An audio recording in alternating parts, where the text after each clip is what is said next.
අපි දවසක් කැම්පස් එකේ හොස්ටල් එකේ ඉද්දි අපේ යාළුවෙක් ඇඹිලි පිටිය පැත්තේ හිටියා. ඌ ඇඹිලි පිටියෙන් ගේනවා එනකොට ගෙදර ගිහින් එනකොට මෙයාගේ මේ අලු පාට මේ වගේ ගුලි જાතිය. හරිද? බෙහෙත් ගුලි.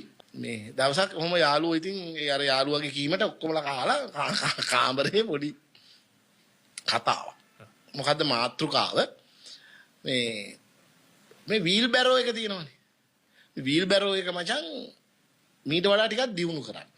දැන් මචං දැන් කියනවා මේක සංවාදය යනවා මචං මේ වීල් බැරෝ එක කියන එක මීට වඩා දියුණු කරන්න පුළුවන් මෙවලමක් නේ. දැන් ඇත්තටම ඔබ හිතලා තියෙනවද?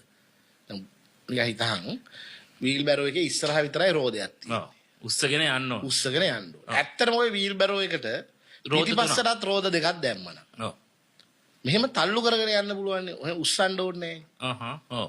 දැන් ටෙක්නිකලි හිතලා බලන්න. ඔව්. අසේ ඕකන ඕනනම් පොඩ්ඩක් මෝටරයක් හයි කරන්න පුළුවන් ඉලෙක්ට්‍රික් වගේ.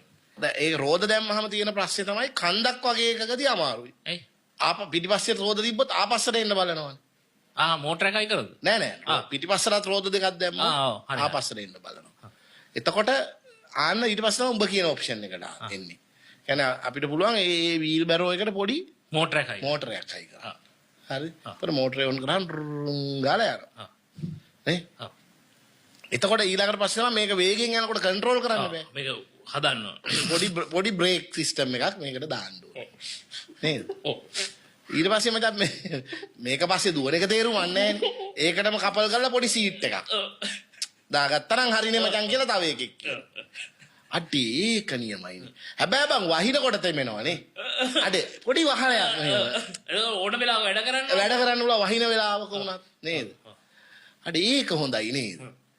ඒත් බං දැන් වහලයක් ගැහුවාම් බං මේ පාර පේන්නේ නැහැ. නෑ මචං පොඩි වීදුරුවක් ඉස්සරහට දාන්න. ඒත් බං වහින. ඒකට මචං මේ වයිපර් එකක් දාන්න. හරි ඉතියාකෝ ඒකටනේ ත්‍රිවිල් එක කියන්නේ.